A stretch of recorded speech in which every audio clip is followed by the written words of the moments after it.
नमस्कार, आंकड़ा पंचनामे में आप सभी का स्वागत है। मैं हूं सुमित और हफ्ते का पहला कारोबारी सत्र भारतीय बाजारों में आज लगातार 3 दिन का जो प्रेशर था उसके बाद पुल बैक आता हुआ दिखाई पड़ा और हरे निशान में इंडिसेस बंद हुआ। 250 अंकों की बढ़त रही सेंसेक्स में। निफ्टी भी करीब करीब ½ % की बढ़त के साथ बंद होता हुआ दिखाई पड़ा और जो तेज़ी रही वो रही FMCG में, एनर्जी में, फार्मा में, जहाँ पे खरीदारी का दौर बनता हुआ दिखाई पड़ा। सेलेक्टिव IT में, बैंक्स में, जहाँ पर कुछ हद तक सपोर्ट था मार्केट का। और एक तरफा जो प्रेशर था वो था रिलायंस इंडस्ट्रीज़ में, लेकिन सामने की तरफ आज आपको IT में बाइंग दिखाई पड़ेगी इन्फोसिस के ज़रिए, TCS के ज़रिए। बैंक्स में ICICI बैंक सपोर्ट कर रहा था, कुछ हद तक बाइंग थी। टाइटन थोड़ी बहुत खरीदारी वहाँ थी न्यूज़ फ्लोज के दम पे और अलग अलग स्टॉक स्पेसिफिक स्टोरीज मार्केट में कामकाज कर रही थी। तो आज एक इवेंटफुल डे था जिसमें सबसे बड़ा आज का जो इवेंट था वो था जियो फाइनेंशियल की लिस्टिंग। सन 2006 के बाद पहली बार रिलायंस ग्रुप की तरफ से कोई एक और कंपनी लिस्ट हुई है। आज लोअर सर्किट था स्टॉक में ऑब्वियसली, क्योंकि वो जो पैसिव बेस्ड फंड थे, जितने निफ्टी बेस्ड फंड है, उनकी तरफ से सेलिंग आते हुए दिखाई पड़ेगी क्योंकि स्टॉक T2T में है। 3 दिन के अंदर निफ्टी से बाहर होना है उसको। तो जो लोग निफ्टी ट्रैक करते हैं, जितने फंड्स निफ्टी ट्रैक करते हैं, उनको अपना सेल ऑफ करना ही था पोजीशंस को। तो वो सेल ऑफ यहाँ देखने को मिला और लोअर सर्किट लगता हुआ दिखाई पड़ा स्टॉक में। उसके अलावा आज अदानी समूह लगातार तेज़ी में, तो Adani trans, Adani power, Adani port, Adani Wilmar, सब में अच्छी खरीदारी दौर बना होता। अंबुजा ACC वो भी चल रहे थे रादर। इसके अलावा आज ब्रॉडर बेस बाइंग थी मार्केट में, तो 1700 या 1800 शेयर ऐसे जो कि तेज़ी में थे एडवांस में। करीब 1100-1200 शेयरों में बिकवाली देखने को मिली। न्यूज़ फ्लोज था टाइटन में, जहाँ पे कैरेट लेन में बचा हुआ स्टेक खरीद लिया उन्होंने। तो कैरेट लेन का स्टेक खरीदना उनके लिए पॉजिटिव है, हालांकि वो ऊपर के लेवल पे जाके खरीद रहे हैं स्टेक, लेकिन उसके बाद ये भी मान लीजिए कि 17,000 करोड़ रुपए की कंपनी टाइटन के अंदर पूरी आ गई। 17,000 करोड़ रुपए आप ऐसे समझिए कि एक piece Kalyan jeweller is the only company जिसकी मार्केट कैप 22,000 करोड़ है। बाकी कोई ऐसी कंपनी नहीं है जिसकी इतनी मार्केट कैप हो। तो इसीलिए उस सेक्टर की भी री रेटिंग हुई। आज पूरा छोटी ज्वेलरी कंपनी सब तेज़ी में कामकाज कर रही थी और टाइटन में भी लोअर लेवल से इसलिए पुल बैक आता हुआ दिखाई पड़ा। आज F&O गेनर्स में टाटा कम्युनिकेशन था, अच्छी तेज़ी वहाँ थी। यूनाइटेड स्पिरिट्स था लास्ट आवर में, वहाँ पे थोड़ी बहुत बाइंग आते हुए दिखाई पड़ी। लेकिन मोरलेस आज इंडेक्स में बढ़िया दिन था। ब्रॉडर में इस मार्केट्स चल रही थी और अच्छी खरीदारी स्टॉक स्पेसिफिक स्टोरीज के अंदर बनते हुए दिखाई पड़ रही थी। और मिड कैप स्मॉल कैप पे तेज़ी में था। निफ्टी में 80-85 अंकों की बढ़त थी। 150 अंकों के आसपास का उछाल निफ्टी बैंक के अंदर आता हुआ दिखाई पड़ा। 250-250 के आसपास का उछाल हमने देखा सेंसेक्स में भी। तो अच्छा दिन, एक अच्छा ब्रॉडर बेस्ड मार्केट खरीदारी वाला दिन आज इंडिसेस में बनता हुआ दिखाई पड़ा। ऑर्डर का इम्पैक्ट था KEC इंटरनेशनल में, ऑर्डर का इम्पैक्ट था BHEL में, ऑर्डर का इम्पैक्ट था रूट मोबाइल में, जहाँ पे इन ट्रिगर्स के बीच में यहाँ पे खरीदारी देखने को मिली। चलिए अब सवाल जवाब का सिलसिला शुरू कर लेते हैं और बातचीत कर लेते हैं कुछ सवालों को लेकर भी, जो कुछ मेरे पास फेसबुक और यूट्यूब के ज़रिए आए भी होंगे। तो सबसे पहला सवाल जो मेरे पास आया है, कहाँ गई ओके, फर्स्ट क्वेश्चन है मेरे पास, view on Globus Spirit, can we add it CMP? Puneet sir, 2-3 तरह के थॉट हैं। देखिए, पहला, ये it is not a national player, ये रीजनल प्लेयर है, राजस्थान बेस्ड, और वहाँ के IMIL का प्रोड्यूसर है। जैसे आप देसी कहते हैं, देसी शराब, उसका प्रोड्यूसर है। तो उसमें इंडिया में GM ब्रिवरीज लिस्टेड में एक है और दूसरा ये जो महाराष्ट्र में डील करती है, और राजस्थान में घूमर और बाकी प्रोडक्ट्स आपने देखे होंगे वो ग्लोबस स्पिरिट के हैं। ये पहला पार्ट है। तो सेल लास्ट 2-3 क्वार्टर के नंबर्स वीक थे। वैल्यू वाइज थोड़ा सा राइट साइज हुआ है क्योंकि नंबर भी वीक आए हैं और स्टॉक भी बहुत अच्छे से करेक्ट हुआ है। 1500 का टूट के 800 रुपये की रेंज तक 850-900 की रेंज में पहुंच गया था। सो ब्रोकरेज हाउसेस के टारगेट्स तो वापस 1500-1550 रुपये की, और पोजीशनिंग भी ठीक ठाक लेवल पर है। लेकिन क्लोज स्टॉप लॉस लेके ही एंटर करिए कि इसमें आमतौर पे एक्टिविटी बहुत स्विंग वाली रहती है, तो उस हिसाब से कॉल लीजिएगा। लेकिन अपनी रणनीति आप लॉन्ग साइड पे ही रखेंगे। स्टॉप लॉस आप पास में रखिएगा अपना, करीब 50 रुपये नीचे स्टॉप लॉस लेके आप पोजीशन में लॉन्ग साइड पे जा सकते हो, क्योंकि करेक्शन आ चुका है और बाकी लिकर चल रहा है, नेशनल प्लेयर्स में, तो कुछ हद तक रीजनली फॉलो करेंगे गोइंग फॉरवर्ड। इलेक्शन ईयर है 2 साल, मतलब 1 साल बाद, तो वैसे भी बाइंग आती है, और second half of financial year वैसे भी लिकर के लिए थोड़ा तेज सीजन माना जाता है। तो ये दोनों ट्रिगर काम करने चाहिए, तो आप बने रहो। वैसे भी इनपुट कॉस्ट स्टेबल है। जो लास्ट कॉन कॉल सुनी थी मैंने यूनाइटेड स्पिरिट्स की इवन या सोम डिस्टिलरी की, तो उन्होंने यही मेंशन किया था कि ग्लास के प्राइसेस नीचे आए हैं, जो वीट और बार्ले के प्राइसेस हैं वो नीचे आए हैं। तो कुछ हद तक कमोडिटी प्राइसेस नीचे आना भी इनके मार्जिन को सपोर्ट देगा। तो ये दोनों ट्रिगर काम करने चाहिए, तो आप बने रहो फंडामेंटली तो इनके ऊपर। बाकी एक स्टॉप लॉस ज़रूर रखना फॉर सेवियर।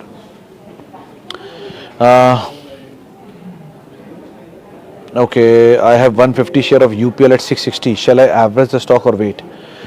सिंह साहब थोड़ी कॉन्ट्रा कॉल है मेरे लिए। मतलब आज मैंने वो सुबह जो वो चल रहा था सीधा सौदा, तो उसमें भी लॉन्ग साइड पे मुझे लग रहा था यूपीएल चलना चाहिए, और चला भी यूपीएल 1.5% लास्ट मैंने देखा तो तेज़ी में था।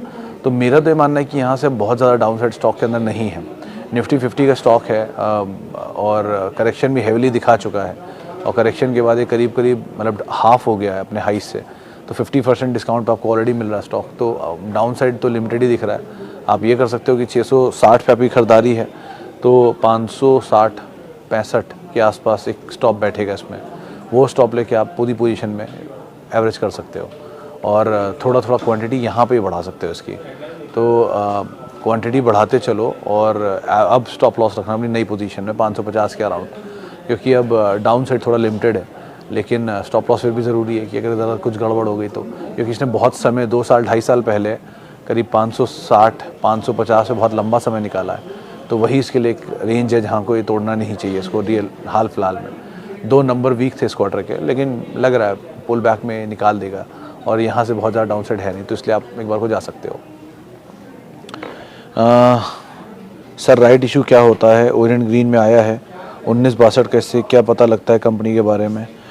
देखिए, राइट्स इशू शर्मा सर वो होता है कि आप अगर कंपनी के शेयर होल्डर हैं एग्जिस्टिंग, तो एक इनटाइटल्ड रेशियो में, जो आप रेशियो पढ़ भी रहे हैं 19-26 का, आपको एक आप 26 शेयर होल्डर अगर शेयर रखते हैं तो आप 19 शेयर को एक जो इनटाइटल्ड डिस्काउंट भाव होता है राइट्स का, उसके अंदर पार्टिसिपेट करके ले सकते हैं।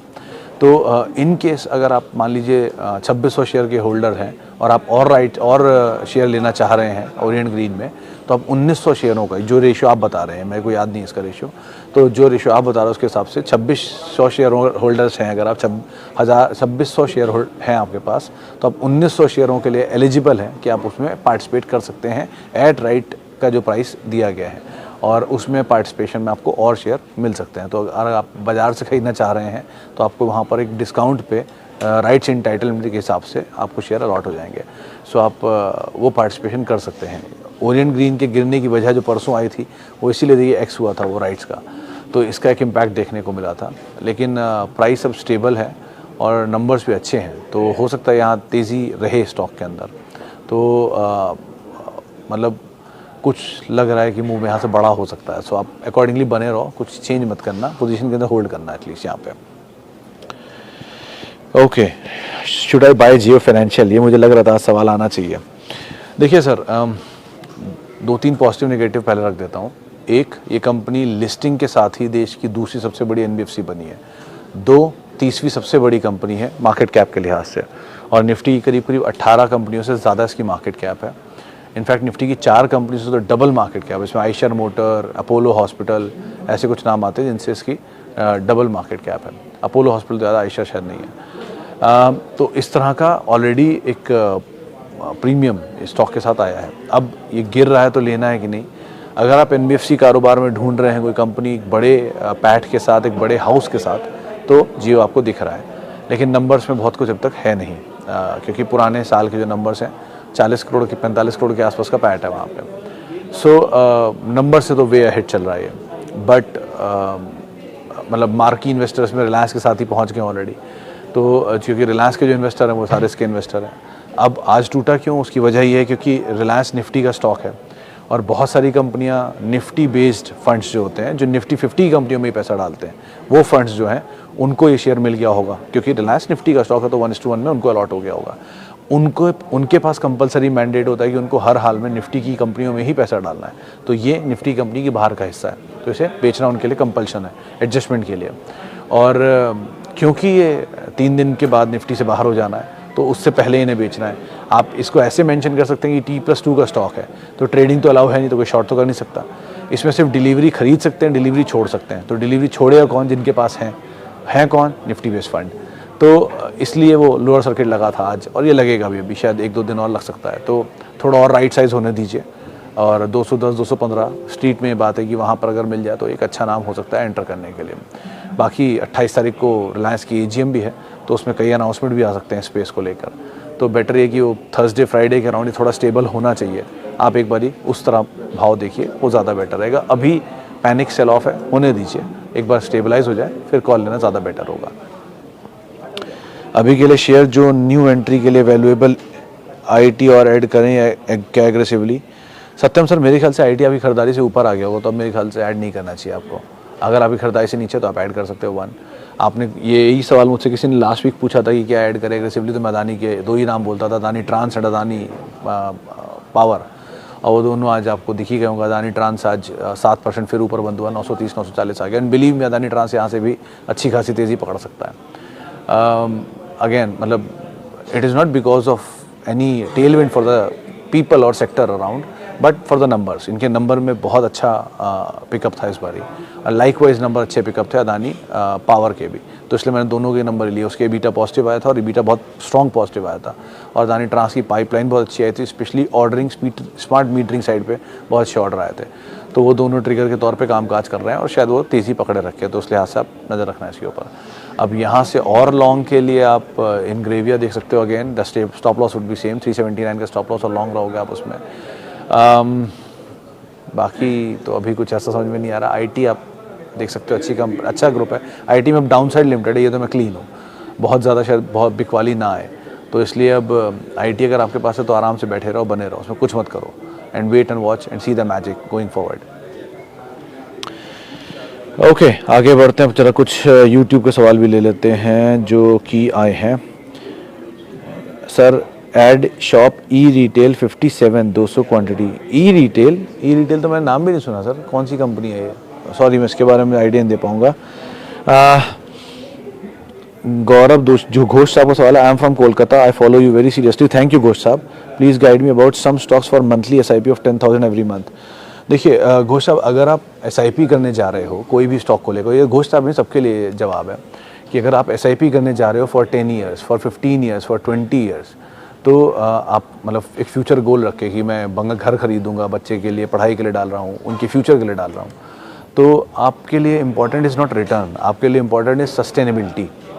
रिटर्न आपको कम भी चलेगा उस केस में, क्योंकि FD से ज़्यादा रिटर्न हमेशा ही मिलेगा बाज़ार में, लेकिन सस्टेनेबिलिटी इंपॉर्टेंट है कि 20 साल बाद भी वो कंपनी की एग्जिस्टेंस होनी चाहिए और एक भरपूर वे में अपने आप को एक्सपैंड करते हुए वे में होनी चाहिए।